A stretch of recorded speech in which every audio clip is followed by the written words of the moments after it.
Oui, bonjour. Donc, je m'appelle Nadine Couraud, mon agence s'appelle Evoe et je travaille sur le marketing du vin et le web marketing. Donc, la présentation d'aujourd'hui, c'est le digital, les vins prennent la parole.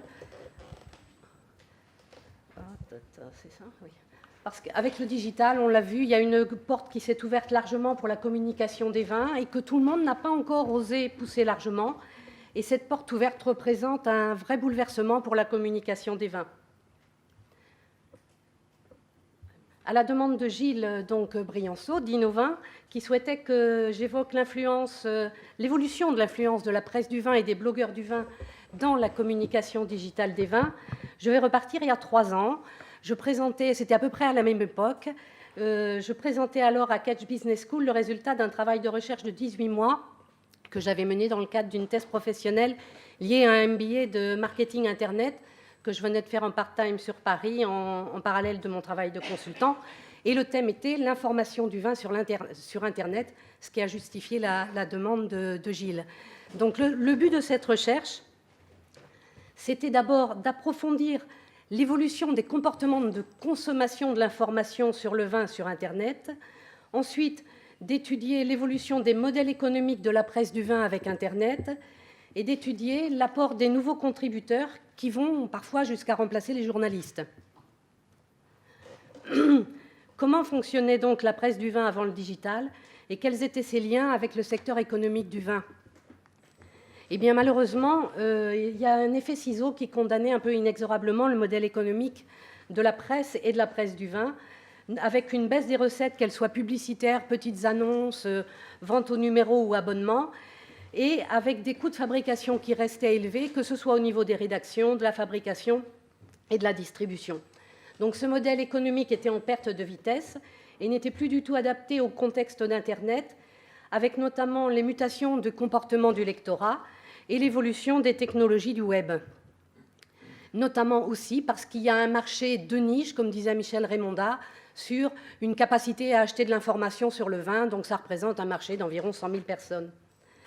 La presse du vin d'alors, c'est essentiellement une presse spécialisée avec des experts, et il faut retenir ça parce que ça va devenir dans le digital une raison de monétisation, le plus souvent donc en format magazine alors, et puis une presse généraliste, quotidienne et hebdomadaire de type magazine, qui parle de vin, le plus souvent sur des informations généralistes de type reportage région, appellation, propriété ou personne.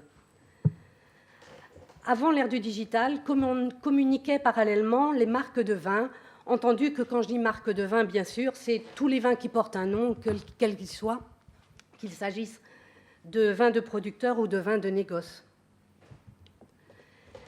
Eh bien, les cibles presse et professionnelles, bien sûr, avaient la priorité dans les budgets de communication des entreprises du vin, du fait que le rôle de prescripteurs de marque du vin était important et ils étaient vraiment les influenceurs repérés. Le grand public restait plus inaccessible, avec des coûts de contact importants. Le public des amateurs ou grands amateurs restait la cible touchée par la presse du vin. La presse du vin était alors un passage obligé pour une visibilité augmentée des marques de vin au travers de la publicité et des notations et commentaires sur les vins.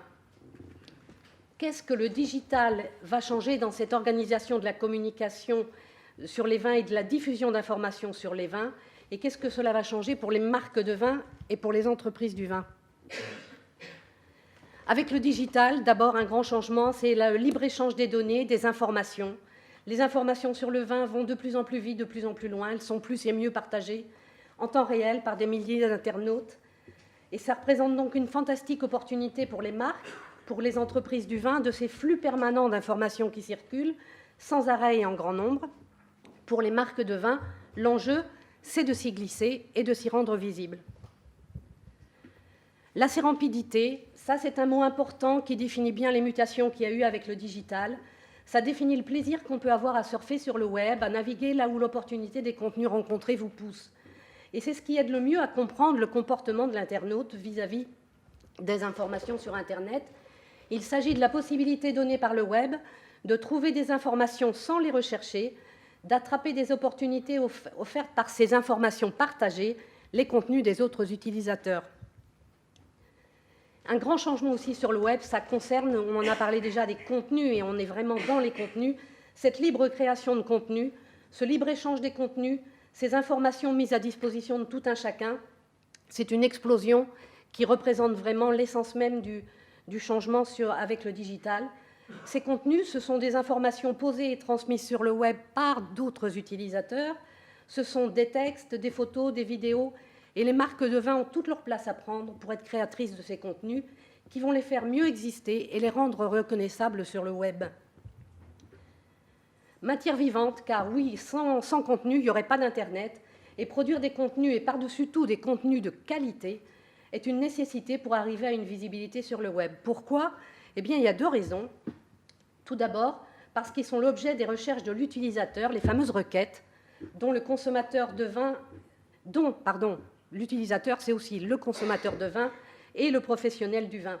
Et la deuxième raison, c'est que ces contenus sont devenus la source d'analyse des moteurs de recherche qui se retrouvent au cœur des algorithmes qui, au fur et à mesure, petit à petit, de ce développement du magma immense de contenus qui se promènent sur le web, ont dû s'adapter pour trier les meilleurs contenus et les mettre en avant. Autre chose, à Tawad, c'est ça, c'est qu'on en a parlé aussi, avec le digital, les supports mobiles se sont développés, permettant un accès à tout moment, en tout lieu, et de façon presque ubiquitaire. On ne parle plus de mobilité, on parle de mobiquité. Donc Atawad, c'est l'acronyme de Anytime, Anywhere, Any Device. Certains disent même Atawadac, avec Any Content derrière, c'est-à-dire n'importe où, n'importe quand, sur n'importe quel appareil, quel que soit le support, smartphone, tablette, ordinateur. Donc, cette mobiquité, on le voit bien, vous le savez, mais vraiment, il faut s'en rendre compte, parce que dans le cadre de la thèse que j'ai fait, on voyait tous les comportements de recherche de l'information. C'est dès le matin, en se levant, on attrape la tablette et on regarde les infos. C'est dans les transports en commun, et c'est partout, et c'est le soir sur le canapé en regardant la télé. Et donc, à la fois, ça représente une fantastique opportunité pour les marques de vin, parce que bien sûr, on se dit « Ah, mais c'est énorme, comment je vais faire ?»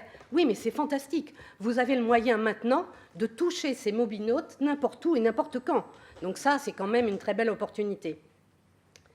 Cette évolution apportée par le digital, quelles vont en être les incidences pour la presse ?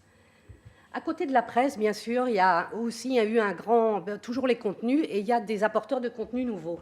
Donc il y a maintenant les blogueurs du vin, producteurs de vin, professionnels du vin, amateurs, nouveaux venus du paysage digital.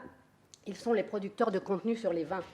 Pour réduire ces coûts, d'ailleurs, la presse va parfois jouer avec eux, avec ces nouveaux acteurs qui sont souvent passionnés, parfois experts. Ils apportent des ressources éditoriales gratuites quand ils interviennent sur les plateformes de blog, ou peu chères quand ils interviennent régulièrement pour les médias. Les blogueurs les plus reconnus, parce que les choses ont évolué quand même depuis le début, mais les blogueurs les plus reconnus sont devenus, comme les journalistes, bien sûr, de possibles prescripteurs pour les vins.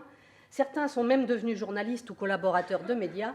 Et de même, les journalistes sont devenus blogueurs, avec Nicolas Derouin et Bon Vivant, Ophélie Neyman au Monde avec son blog Miss Glouglou, mais elle est aussi journaliste. Donc si, avec le digital, la communication des vins est devenue plus complexe avec des acteurs et des outils diversifiés, cela représente surtout une grande opportunité avec la possibilité offerte aux acteurs du vin de se réapproprier la communication sur leur vin en parlant eux-mêmes directement à un public élargi, presse, blogueurs, professionnels du vin, consommateurs. Aujourd'hui, les journalistes et les blogueurs du vin, s'ils conservent leur importance, ne sont plus les seuls influenceurs. Et avec le digital, les marques de vin peuvent produire leur propre contenu, textes, photos, vidéos.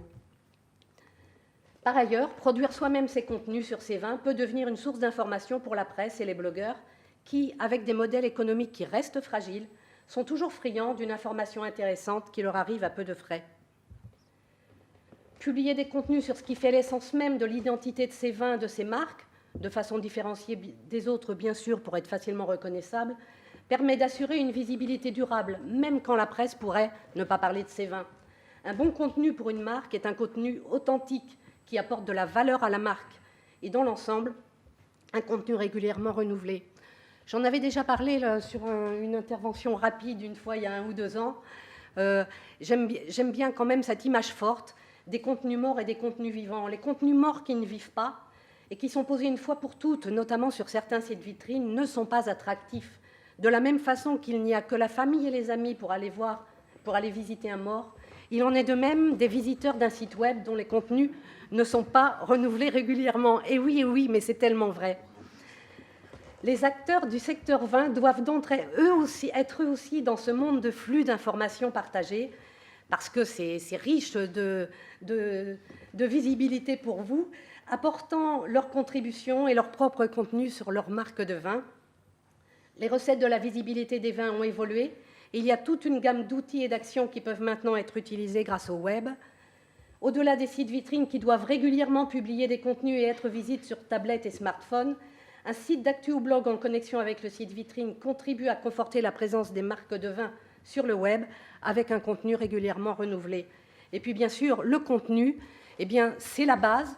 Et après, il faut l'amplifier avec une newsletter auprès des clients et prospects et l'amplifier avec les réseaux sociaux auprès d'une audience élargie qu'on ne pouvait pas avoir auparavant. Au cœur de la production de contenu et des réseaux sociaux, il y a le solo mot qu'il ne faut jamais oublier quand on est notamment une propriété viticole. On dit social, local, mobile, ou bien sûr en français social, local et mobile. Et parce que l'amateur de vin œnotouriste, il est mobile. Et son premier outil, c'est son smartphone ou éventuellement sa tablette. Et il est aussi social. Il va noter ses observations avec ses amis ou il va être suivi par ses fans et followers. Et donc, commentaires et recommandations, là aussi, représentent une très belle opportunité pour le monde du vin qui a intérêt à être présent et à produire des contenus sur les sites de réservation et de géolocalisation et à partager avec les gens qui vont parler des propriétés viticoles.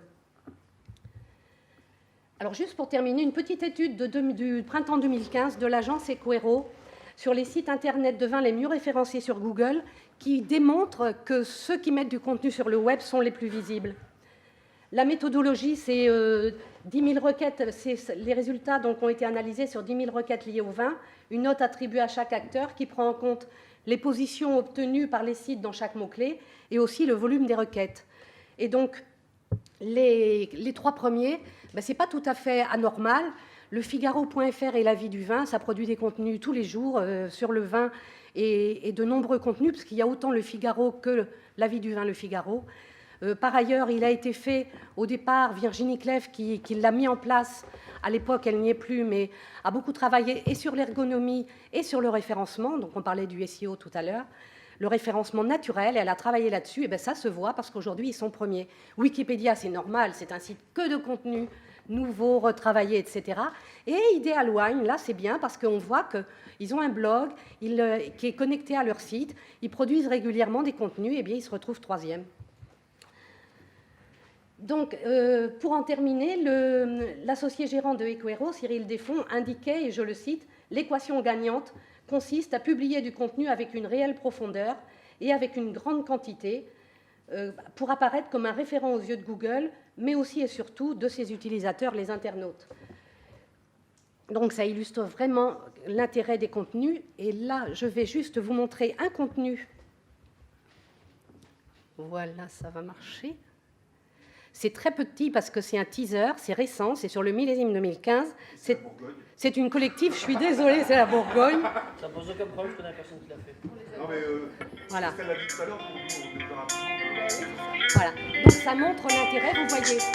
Moi j'ai un site d'info, ça c'est une vidéo que je peux reprendre sur mon site d'info. À obtenir quelque chose de grand, quoi. On a eu peur toute la saison, mais le résultat est là. Alors évidemment, une qualité de raisin aussi belle donne des vins très beaux qui ont des équilibres parfaits. Ils sont soutenus par une acidité assez rafraîchissante. Les couleurs sont splendides, elles sont intenses, elles sont denses. Et également une très belle tension. C'est un millésime qui a un très bel équilibre et avec une belle concentration. Voilà, merci beaucoup.